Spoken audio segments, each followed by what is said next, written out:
and has a passion for missions, and really would like to see our church do more missions. And I think what I've seen the last couple of years is that our church has kind of moved beyond just trying to survive and regroup as a church after a few years of not being as focused, and we're kind of in a period of strength, and there's more and more people asking questions about missions, and not in terms of just what we're giving away, but what we're actually doing.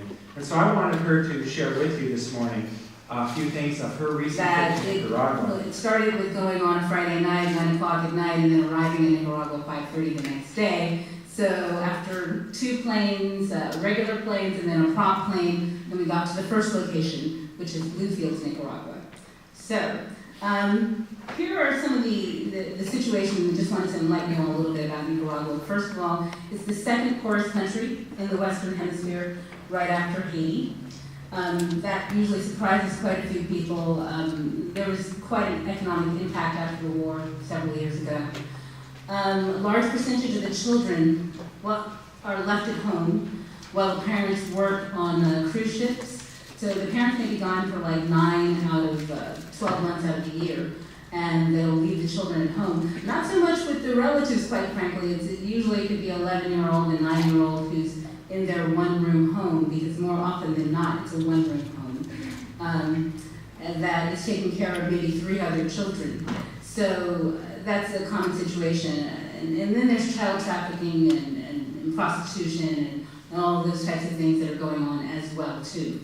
So a higher wage for the average person in Nicaragua, again, very high end, would be $20 a week, American dollars. Also, there's, just moving into the ministry aspects, we went as medical missions, just in case some of you all didn't know that, because I went with a group of doctors and nurses. My place in this particular position was to be the videographer. I'm creating a documentary, so it should be about a 2-hour movie that I'll be putting together. And if you know about our Facebook page for Valley Park, I've been putting up videos, little snippets and clips from the trip. So you can check that out if you want to see it in movie form and that kind of thing. I cannot stress enough the great mental need. You'll see some images that will show you a little bit of that, but there's no fluoride in the water. Many people don't have toothbrushes or toothpaste, and by the late 20s, many young people have tooth loss. And we saw that a lot of fake teeth, probably on a very amateur level with the fake teeth. The average child, about 5 or 6 years old, their teeth they're already rotted and black in many cases. So that's their first set of teeth. And if you know anything about the mouth, it's already creating damage, so for the future, they're going to have tooth loss.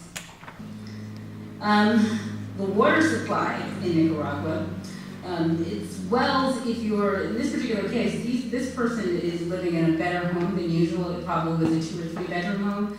If you have a well, you're lucky. Quite frankly, people are using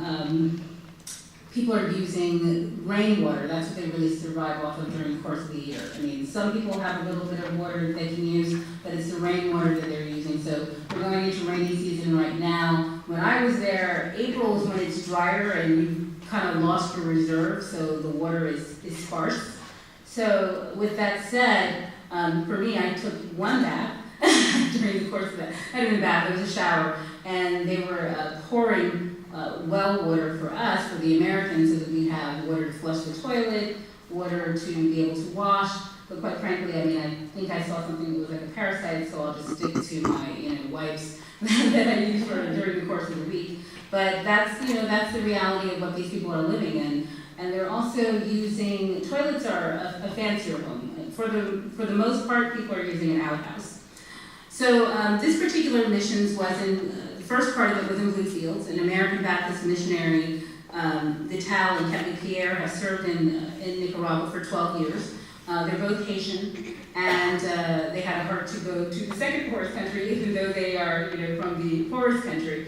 They basically speak 3 languages: Creole, the Haitian Creole, they speak English, they speak Spanish, and they are an amazing couple, missionaries, both of them pastors.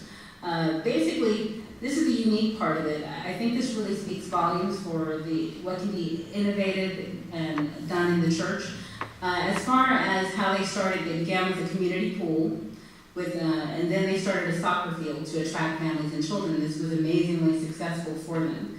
And then they built the church after that. So they've already attracted the children, the people in the town by having the pool and by having the soccer field. And then after that, they moved on to build an orphanage because of the situation that I was explaining before about the children being left at home. This was an opportunity for the church to reach out and say, hey, we can take care of the kids. It's going to cost you a very small fee while you're out, but you have a place that they call safe harbor for the kids. It's very important to know that they are on their 5th church plant, so they are very active in creating more churches in various parts of Nicaragua, and they go into more rural areas.